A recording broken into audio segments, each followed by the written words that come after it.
people across the globe, my husband and I are outraged and heartbroken over the kidnapping of more than 200 Nigerian girls from their school dormitory in the middle of the night.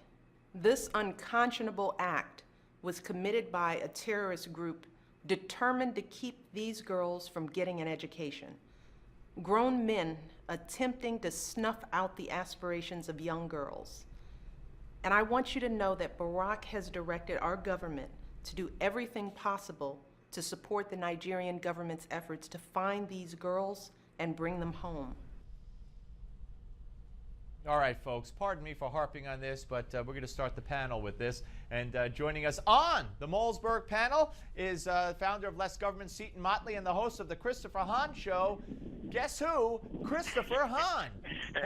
Hey, guys, welcome. Thank you, sir. Good. All right, I'm gonna start with you, Christopher, on this. And just so you know, and I've been saying this, I was one of the first probably who said that I hope special forces could find these girls, could get these girls.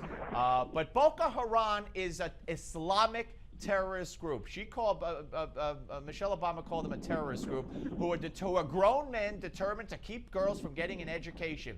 Does Michelle Obama know that in February, Boko Haram slit the throats of 59 boys in a boys' boarding school in Nigeria, set the place on fire, shot the ones who were running away in the back and killed them as they were running? Or does she really think that Boko Haram's goal, who have killed Christians and blown up churches and even blown up mosques, is about keeping girls from getting an education?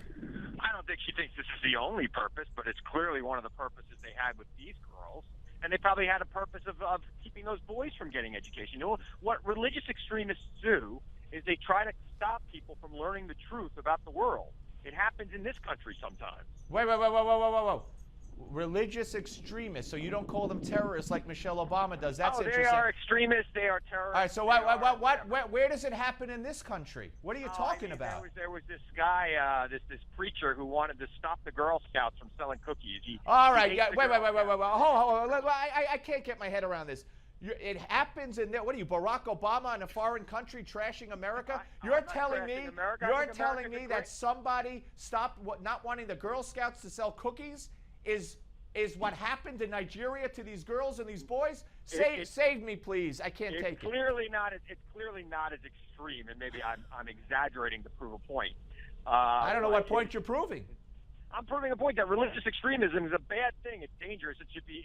And it does not exist in this country, or if it does, it exists when Muslims have been caught trying to commit acts of terror or have committed acts of terror in this country. Seton? Yeah, that's a little bit off the reservation, that analogy there, for me anyway. What we're witnessing is a group so extreme that Al-Qaeda said, you can't be part of us. They applied, they filled out the Al-Qaeda application process, and Al-Qaeda said, thank you, no. You're a little too wacky for us.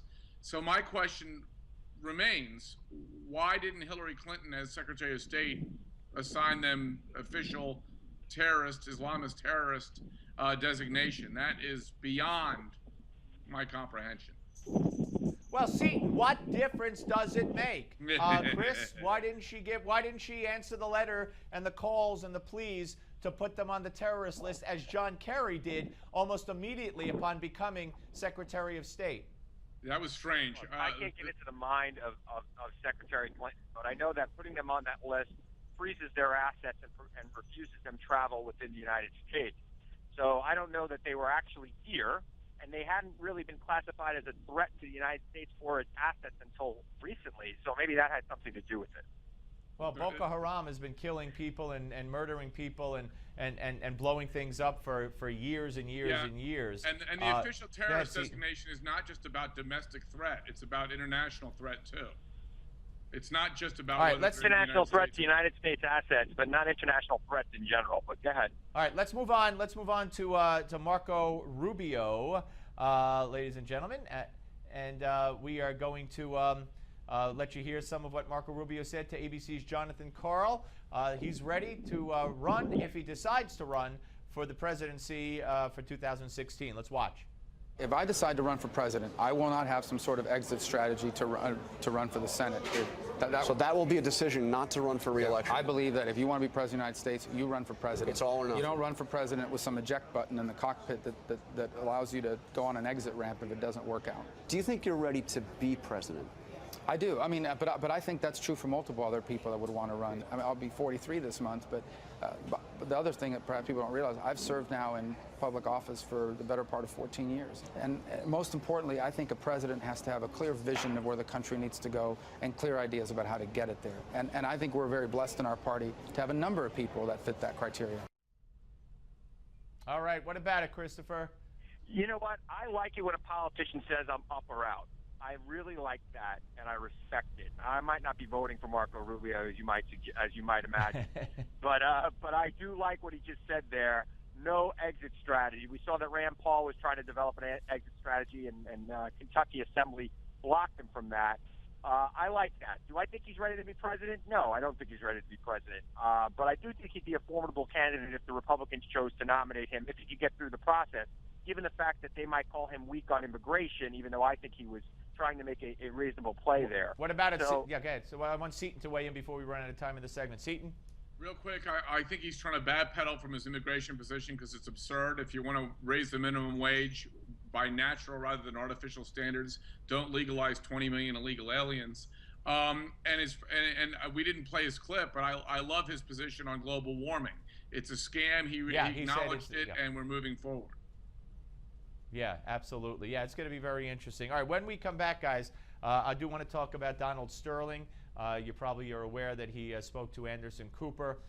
More of that interview will air tonight on CNN, and we have a video of his apology, part of his apology. So we will talk about that, weigh in on that, and talk about LeBron James saying that it's unacceptable, even though he's not on that team. It's unacceptable if anybody in the Sterling family maintains or gets ownership of the LA Clippers. All right, folks, let me ask you a question. What do you think about today's news topics that we have been discussing? You could let us know. We have several ways for you to let us know. We're social media friendly, don't you know? You could follow us on Twitter at NewsmaxTV. You could email us at contact@newsmax.com, or comment on our Facebook page at facebook.com/NewsmaxTV. The Malzberg panel will return.